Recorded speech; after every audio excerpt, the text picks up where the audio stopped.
आएंगे थोड़ी देर में, लेकिन फिर से किसान महापंचायत की बात करते हैं, किसानों की बात करते हैं। किसानों की मांग, सबसे बड़ी मांग जो मान ली गई है, जगह जगह गाजीपुर हो चाहे कोई भी बॉर्डर, वहाँ बड़े बड़े होर्डिंग लगे हैं, पोस्टर लगे हैं कि जब तक बिल वापसी नहीं, घर वापसी नहीं। बिल वापसी तो हो चुकी है, लेकिन घर वापसी कब होगी? जी पूनम पंडित जी, बात पूरी कीजिए आपने। जो ये बिजली वाला है, किसानों का कर्जा माफ है, ये शुरू से ही मांग है। जब से बिल रद्द को लेकर के बैठे, एमएसपी की गारंटी, ये सारी चीजें शुरू से ही, इसमें कुछ नया ऐड नहीं करा गया। और रही बात नया ऐड करने की, वो शहीदों के परिवार जिनके इन्होंने नरसंहार किए लखीमपुर खीरी में, जो किसान आंदोलन में शहीद हुए हैं, 700 से 800 घर परिवारों के मेंबर, तो उनके लिए शहीदी का दर्जा वो तो सभी मांगते हैं शहीदों के, और उनके बच्चों के लिए पढ़ाई लिखाई की व्यवस्था, उनकी आर्थिक मदद होनी चाहिए, किसी एक व्यक्ति की नौकरी हो जानी चाहिए। तो ये गलत कहा है। अभी भानु प्रताप पूनम पंडित जी रोकना चाहेंगे आपको, सीधा लेकर चलते हैं जहां पर राकेश टिकैत कुछ कह रहे हैं, उनको सुनते हैं। इन पर सब पर बातचीत करना चाहता हूँ। असदुद्दीन ओवैसी ने कहा है कि जिस तरीके से तीनों कानून वापस किए गए हैं, वैसे ये एनआरसी भी वापस किया जाए। अरे उनका चाचा है भाई, ये तो चाचा भतीजाओं की पार्टी है, अपना कह दे वो कर लेंगे। ओवैसी तो बीजेपी का चाचा है, उसे टीवी पे कहने की जरूरत ही नहीं, उनको कह देगा, मान लेंगे उसकी बात। आपको लगता है कि बीच में ना हो यार? हम तो कह रहे हैं कि चाचा भतीजों का मामला है, उनका दोनों का निपटा लेंगे, उनकी घर की बात है ये। किसान महापंचायत ओवैसी के बयान पर उन्होंने कहा कि ये भारतीय जनता पार्टी और ओवैसी के बीच की बात है। तो पूनम पंडित जी, राकेश टिकैत को आपने सुना, वो जब मिले थे शुरुआत में तो किसान नेता थे, अब पूरी तरह से राजनेता हो चुके हैं। मैं जानती हूँ, मैं थोड़ा बहुत ही जानती हूँ, ज्यादा मैं करीब से जानती नहीं हूँ, ना मुझे कोई दिलचस्पी की कोई राजनेता बने या कोई किसान नेता बने। मुझे इतना पता है कि मुझे क्या करना है, बात ही खत्म।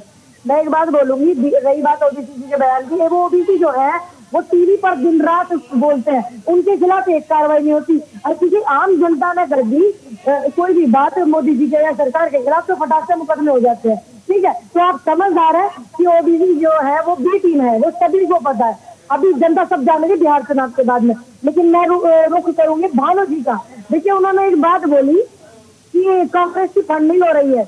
अभी जो भानु जी मेरी बात सुन रहे हो, तो मैं उनकी जानकारी के लिए बता दूं कि जो तुम्हारी सरकार बेच रही है, जिनकी आप सिक्योरिटी लेकर के बैठे हैं, पूरे देश की संपत्ति को जो बेच रही है, वो कांग्रेस के खून से और जनता के खून से सींची हुई संपत्ति है, जिसे तुम लोग बेच रहे हो। जिसका तुम लोग जो है ये कर रहे हो ना सिस्टम पूरे देश में, वो सब कुछ कांग्रेस और जनता की दी हुई देन है। जनता की संपत्ति है वो, और तुमने एक एक चीज बेची, वो सारी कांग्रेस के जमाने में बनी। ठीक है, मैं इनको बता दूं, भानु प्रताप जी किसान नेता है, भारतीय किसान यूनियन भानु के किसान नेता है, बीजेपी के नेता नहीं है। पूनम पंडित जी, मैं नेता नहीं मानती जो बिल्कुल मैदान में से छोड़ करके भाग जाए। जो मैदान में से छोड़कर भागे हुए व्यक्ति है, तो हमारे गाँव वाली भाषा में उनको आपको बेहतर पता है कि भगोड़े बोलते हैं। ठीक है, वो मैदान में से छोड़कर भागे थे, कुछ फांसी से टकरी थी क्या? इनकी वजह से तो मुझे बहुत कुछ सुनना पड़ा। ठीक है, मुझसे बेहतर इनको आप नहीं जानते होंगे रमन जी। ये छोड़ करके भागे, और मैंने इनके बेटे से कहा, ये उंगली नीचे करके बात करिए अंकल, आप मुझसे बड़े हैं, इसलिए मैं लिहाज कर रही हूँ। ठीक है, आप मुझसे बड़े हैं, मैं आपका सम्मान करती हूँ। बाकी आप वहाँ से भानु प्रताप जी जवाब देना चाह रहे हैं आपकी बात का। पूनम जी, बात नहीं बोलनी चाहिए थी भानु जी, पूनम जी कह रहे हैं आप मैदान छोड़ के भाग गए। वो आपका निजी विचार है कि आप आंदोलन को छोड़ के भागे या न भागे, लेकिन आपको किसानों के खिलाफ मुझे पंचायत करता है किसानों के खिलाफ। क्या आप किसान परिवार से नहीं हो? क्या आप किसान नेता नहीं हो? फिर कहे कि आप किसान नेता हो, आप पंचायत को छोड़ करके भागे। ऐसा है, तुम मेरे बेटी बेटा के बराबर हो। ये जो राकेश टिकैत है, महेंद्र सिंह टिकैत थे, उनको मैं सब जानता हूँ। मेरी उम्र तुम्हारे पिताजी से भी ज्यादा होगी। तुम मेरे से बहस मत करो, तुम मेरे से सुनो, मेरे से बहस मत करो। मैं कांग्रेस के राजीव गांधी से लड़ा था। बीजेपी सरकार से क्यों ली है, ये बताइए आप, क्यों लिया आपने? इनके लिए 500 करोड़, तुम पर जो कुछ करना हो तो कर लो, और मैं लूंगा। आपको यहाँ बिठाया गया, बीजेपी पार्टी ने, भारतीय जनता पार्टी ने कांग्रेस पार्टी के खिलाफ बोलना, समाजवादी के खिलाफ बोलना, किसानों के खिलाफ बोलना, तो इसका मतलब है डीलिंग अच्छे से हुई है। चलिए, अच्छी बात है, आपने डीलिंग की है तो अच्छे से अपना काम करिएगा। ठीक है, लेकिन आप किसी नेता के बारे में अगर आप पर्सनली वो रखते हैं, तो आप नेता के लिए बोलिए, किसानों के लिए नहीं बोलिए, ना किसान आंदोलन के लिए बोलिए। अगर आप सुन लीजिए मेरी बात भानु प्रताप जी, अगर आप किसी पर्सनल किसी नेता से आपकी कुछ वो है लड़ाई झगड़ा, तो फिर आप उनको बोलिए। किसान आंदोलन तक बोलने की कोई आपकी वो नहीं, और ना आपको किसानों के खिलाफ बोलने की वो है, क्योंकि आप भी जो लिखा रहे थे ना बॉर्डर पे बात करके, आपको कोई जानकारी नहीं था वहाँ बॉर्डर पे, आपको किसी ने देखा भी नहीं था मीडिया में, आपकी हमने करी, हमारे मीडिया वाले भाइयों ने की थी। बिल्कुल बिल्कुल पूनम जी, भानु जी, ये लड़ाई किसानों की है और न्यूज इंडिया भी किसानों की हर सही मांग का समर्थन करता है। बात किसी पॉलिटिकल पार्टी की यहाँ पर नहीं हो रही है। अगर किसानों के नाम पर कोई पार्टी अपना एजेंडा चलाने की कोशिश कर रही है तो ये शायद सबसे बड़ी और गलत बात है। सीधा रुख करते हैं गाजीपुर बॉर्डर का, जहां मेरे सहयोगी संजीव मौजूद है। सीधा ग्राउंड जीरो पर आपको लेकर चल रहे हैं। संजीव, इस वक्त लखनऊ में महापंचायत है और गाजीपुर में किसान डटे हुए हैं, अभी क्या कह रहे हैं, कब वापसी? देखिए, बिल्कुल अभी वापसी की तो खैर कोई सूरत दिखाई नहीं देती है, क्योंकि साफ किसानों का कहना है कि अभी फिलहाल जो है जो 3 कृषि कानून थे उनकी वापस लेने की घोषणा की है। एमएसपी है, इसी के साथ साथ 6 और ऐसी मांगे हैं जिनको जो है वापस लेने के लिए खुला खत कल जो है सिंगू बॉर्डर से संयुक्त किसान मोर्चे ने प्रधानमंत्री को लिखा है। और अब क्योंकि 26 तारीख आने वाली है, वापसी तो नहीं लगती, लेकिन किसान यहाँ पर दोबारा से जुटने वाले हैं। हम पूछते हैं, यहाँ पर किसान मौजूद हैं, ये बताइए वापसी कब तक है आपकी? देखिए, जब तक हमारे एमएसपी पर कानून नहीं बनता और हमारे जो 700 किसान शहीद हुए उनका कुछ नहीं सोचा जाता। जब किसान यहाँ आए थे तो मुकदमे लेकर नहीं आए थे। जो 50,000 किसानों पर मुकदमे हैं अर्जी फर्जी, वे वापस लेने की घोषणा करें और हम फिर यहाँ से वापस चले जाएंगे। कोई ऐसी हमें कोई वो नहीं। आज लखनऊ में महापंचायत है, तो उसमें क्या क्या निर्णय लिए जाएंगे? एसकेएम अपनी कल बैठक हुई थी सिंगू बॉर्डर में और उसी के रूप में लखनऊ में भी बैठक है, आज पंचायत हो रही है। हम लोग का साफ कहना है कि जो हमारी प्रमुख मांग थी वो थी 3 काले कानूनों की वापसी, एमएसपी गारंटी कानून, बिजली बिल 2020 की वापसी, पराली अधिनियम की वापसी, जो 700 शहीद हुए उनको मुआवजा दिया जाए, जो केसेस हुए हैं पूरे ऑल ओवर इंडिया में, जब कानून को लेकर वापसी को लेकर हुए, तो जब कानून वापस हो गया तो केसेस भी वापस होने चाहिए। और सर जो जिस तरीके से भारतीय जनता पार्टी के मंत्री जो रहे टेनी मिश्रा, जैसे उनके बेटे ने गाड़ी से कुचल दिया लखीमपुर खीरी में, अभी भी टेनी मिश्रा प्रधानमंत्री और गृह मंत्री के बगल में बैठकर संबोधन दे रहे हैं। कैसे हम माने कि ये किसानों के प्रति इनकी अच्छी भावना है? टेनी मिश्रा की भी बर्खास्तगी होनी चाहिए और उनकी 120B के अंतर्गत उनकी गिरफ्तारी होनी चाहिए। तो बिल्कुल ये बताइए कि आप तो बुजुर्ग भी हैं और कब से यहाँ पर हैं, और क्योंकि अब तो प्रधानमंत्री जी की बात का विश्वास तो करिए ना थोड़ा बहुत। हमको जब से धरना चालू है तब से यहाँ है, तो वापसी का नहीं है प्रोग्राम आपका? नहीं वापसी संजय जी, जानने की कोशिश कीजिए कि क्या सिर्फ बातचीत से हल्के तरफ जा रहे हैं लोग, क्या बातचीत से बात बनेगी? बॉर्डर खाली किए जाए, कोई ऐसी कमेटी बन जाए जिसमें किसान नेताओं, सरकार की तरफ से कुछ लोगों, मंत्रियों, कृषि मंत्रियों, और बातचीत जैसे विज्ञान भवन में बातचीत चल रही थी वैसी बातचीत हल की दिशा में जाए, हंगामा नहीं खड़ा हो, इस तरह से बॉर्डर को बंधक ना बनाया जाए। कि अगर कोई कमेटी बनाई जाती है सरकार के द्वारा, उसमें किसान भी लिए जाते हैं, तो क्या बातचीत से हल नहीं निकल सकता क्या? नहीं, अगर किसानों को साथ टेबल पर बैठ कर जो बातचीत हो, कमेटी बने और जो एमएसपी की गारंटी कानून है वो पहले ही मान ली जब, तो उसके बाद छोटी मोटी मांगे तो बाद में हो सकती हैं। और जो 700 किसान शहीद हुए उन्हें भी शहीद का दर्जा मिले, उनके परिजनों को मुआवजा हो। क्यों नहीं बात बन पा रही, ये बताइए आप। बन तो गई है बात, कहाँ बच गई? अब तो प्रधानमंत्री जी ने यस कर दिया है तो बात बन जाएगी, लेकिन लंबा आंदोलन है। 15-20 दिन हम भी इंतजार कर रहे हैं। जी तो 1 साल चला गया, कोई बात नहीं, 15-20 दिन और, लेकिन अभी प्रधानमंत्री जी ने बोला है कैमरे पे आके और हम उनकी बात का यकीन भी कर रहे हैं। बिल्कुल बिल्कुल संजीव, आप सही कह रहे हैं। और ये जो इस वक्त न्यूज इंडिया पे किसानों के साथ आप बात कर रहे हैं, बिल्कुल पॉजिटिव एटीट्यूड ये है कि बात मान ली गई है, रास्ता मिल जाएगा। भानु प्रताप जी और पूनम पंडित जी मेरे साथ लगातार जुड़े हुए हैं। भानु प्रताप जी, आपने सबसे पहले ये बात मानी और आपने चिल्ला बॉर्डर छोड़ दिया। अब आपके ऊपर भी जो पूनम पंडित है उनका कहना था कि वो भगोड़े हैं। हाँ, ऐसा है हमारी जी। 26 जनवरी में 26 जगह लाल किले पर तांडव हुआ था।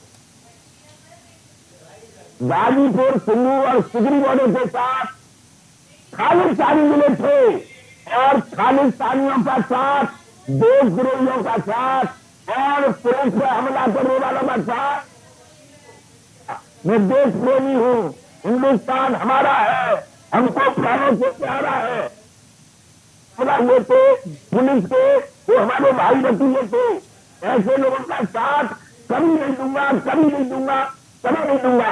और पूनम पंडित जो कह रहे हैं वो मेरी बहुत नातनी के बराबर है।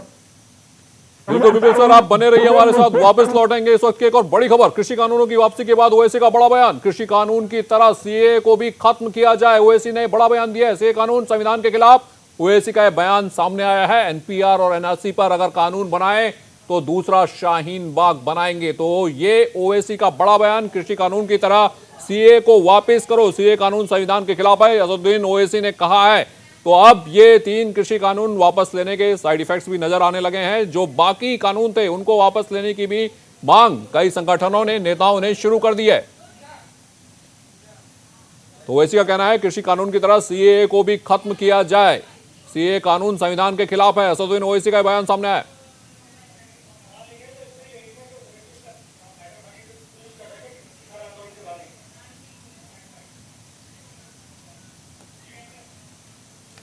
हाँ बिल्कुल, पूनम पंडित का रुख करते हैं। तो पूनम जी देखिए, तीनों कानून वापस हो गए, अब ओवैसी कह रहे हैं सीए भी वापस ले लिया जाए। तो अब तमाम तरह की जो राजनीति है वो शुरू हो चुकी है, यानी जो पेंडोरा बॉक्स है खुल चुका है अब ये चलेगा जब जाकर के कानून वापसी होंगे। अभी तो वो नहीं साइड इफेक्ट फैलाने लगे। जब ओवैसी जी की ऐसी बात है, ये तो मसला उनके घर का ही है, डालेंगे टीवी पे कहने की क्या जरूरत है। जानबूझ के कहे जा रहे हैं ताकि जनता को ये दिखाया जाए कि सारे कानून वापसी करे जाएंगे, फिर सारे कानूनों की मांग होगी फिर, इसलिए जानबूझ कर बयान दिया है इन्होंने। और किसी व्यक्ति ने तो सिवाय ओवैसी जी कुछ। ये देखो ना, तारीख में टाइम है। नहीं, कश्मीर से भी कई नेताओं की आवाज आने लगी है कि 370 को वापस कर लिया जाए। 370 नहीं करता, 370 का कोई समर्थन नहीं करता। आप देख लीजिए उठा करके, किसी ने नहीं बोला कि आप करिए उसको रद्द कीजिए, ये नहीं बोला किसी ने। ये जानबूझ कर कैसे चीजें दिखाई जा रही है ताकि जनता को ये दिखाया जाए कि अगर रद्द होंगे कितने बिल लेकर के आइए, वो और ज्यादा वो मांगे करेंगे, चाहे वो कोई सा भी हो देश में वो होगा। सब दिखाने के लिए किया जा रहा है और किया जा रहा है। तो बात तो वही पूनम जी, बात तो वही आ गई। भानु प्रताप जी कह रहे हैं 26 जनवरी को जो हंगामा हुआ उसके बाद वो इस आंदोलन से जुड़े नहीं रह सकते थे, नैतिक रूप से वो पीछे चले गए। और यही बात आप भी कह रही है कि 370 पर बात नहीं होनी चाहिए। तो कहीं ना कहीं ये आंदोलन अराजक तत्वों के हाथ में आ गया था, और अब जब मुख्य मांगे मान ली गई तो वापस चले जाना चाहिए। 1 मिनट, रमन जो 26 जनवरी को हुआ, लेकिन सवाल ये है अंकल को शायद नहीं पता कि जो 26 जनवरी तक गए हैं, एक लाल किला जो देश की इतनी सम्मानित इमारत है, सिस्टम दिल्ली में बैठा है, पूरी इंटेलिजेंस, पूरी आईबी, पूरा टीम, पूरा झंझट दिल्ली में होने के बावजूद कैसे पहुंच तो वहां तक, लाल किले तक दरवाजे लाल। उसके बाद तो अरेस्ट करा गया कि फोटो वायरल हो, खास परिवार में उनको उठ। इसका मतलब बताओ रमन जी, मैं थी उस दिन 4000 टैक्टर आई थी आईटी वहां दिल्ली में। मैं बिल्कुल बिल्कुल। और पूनम जी वापस आऊंगा आपके पास, संजीव का रुख करता हूं। गाजीपुर बॉर्डर पर संजीव मौजूद है। तो संजीव, आप किसानों से लगातार बात कर रहे हैं, और अच्छी बात यह है कि हल की दिशा में वहां जो मौजूद किसान हैं वो कह रहे हैं वापस जाना चाहते हैं। हम भी समझ सकते हैं, सर्दियों से आंदोलन शुरू हुआ था, फिर से सर्दियां आ गई हैं। पिछली सर्दियां बेहद भारी वहां पर किसानों को पड़ी थी। हर कोई अपने घरों में, अपने खेतों में वापस जाना चाहता है। लेकिन वो लोग जो कि अपने को इस किसान संगठन का सर्वे सर्वा बताते हैं, जो इस किसान आंदोलन का चेहरा बन गए हैं, क्या वाकई में वो इस बात को चाहते हैं कि किसान अपने खेतों में लौटे? देखिए, बिल्कुल ये तो मानना पड़ेगा कि क्योंकि जो किसानों के मुद्दे थे कहीं ना कहीं अब उनमें जो है राजनीति से प्रेरित हो चुके हैं। क्योंकि जो विपक्षी पार्टियां हैं या विपक्षी संगठन है वो नहीं चाहेंगे कि किसान जो है यहाँ से जल्दी से वापस जाए। लेकिन किसानों की अपनी जायज़ मांगे हैं, और किसान जिस तरह से यहाँ पर जो है रुके हुए हैं, उन्होंने कहा है कि अभी प्रधानमंत्री ने घोषणा की है कि तीनों कृषि कानूनों को वापस किया जाएगा। लेकिन अभी जो है संसद में जो है उनको बिल ला करके पास किया जाएगा। उसके बाद जो है एमएसपी का मामला है, उसके बाद तमाम और जो मांगे 6 ऐसे मांगे हैं किसानों की, जो कि खुला पत्र जो है कल लिखा गया है और इसको लेकर के सिंगू बॉर्डर पर 27 तारीख को एक दोबारा से वहाँ पर जो है संयुक्त किसान मोर्चे की पंचायत भी होनी है। लेकिन अभी 26 तारीख आ रही है, 26 तारीख से जो है ये आंदोलन जो है बॉर्डरों पर शुरू हुआ था, उसको लेकर के किसान जो है दोबारा से यहाँ पर जुटेंगे। बड़ी संख्या में भीड़ आने वाली है, बड़ी संख्या में किसान अपने गांवों से अपने संसाधनों के साथ दोबारा से इन मोर्चों पे आने वाले हैं। इस तरह की जो है तैयारी पूरी चल रही है। संयुक्त किसान मोर्चे ने कहा कि जो कार्यक्रम पहले से तय है वो उनमें कोई बदलाव नहीं होगा। इसी के तहत आज जो है लखनऊ में जो महापंचायत थी वो हो रही है। विशेषकर महापंचायत में जो केंद्रीय गृह राज्य मंत्री हैं संजीव, 6 मांगे हैं, उन मांगों को पूरा करने के लिए किसान संगठन इस वक्त अड़े हुए हैं। बहुत बहुत शुक्रिया आपका इस तमाम जानकारी के लिए। पूनम जी, भानु जी, आप भी हमसे जुड़े, बहुत बहुत शुक्रिया आपका। तो ये किसान आंदोलन अभी खत्म होने का नाम नहीं ले रहा है और हम भी चाहते हैं कि किसानों की मांगें पूरी हो। हर किसान की जो एमएसपी की मांग है वो पूरी हो, उसकी फसल की कीमत उसे मिले, लेकिन सियासत किसान के नाम पर तो ना हो। न्यूज इंडिया में वक्त तो चला एक छोटे से ब्रेक के बाद भी खबरों का सिलसिला चलता रहेगा।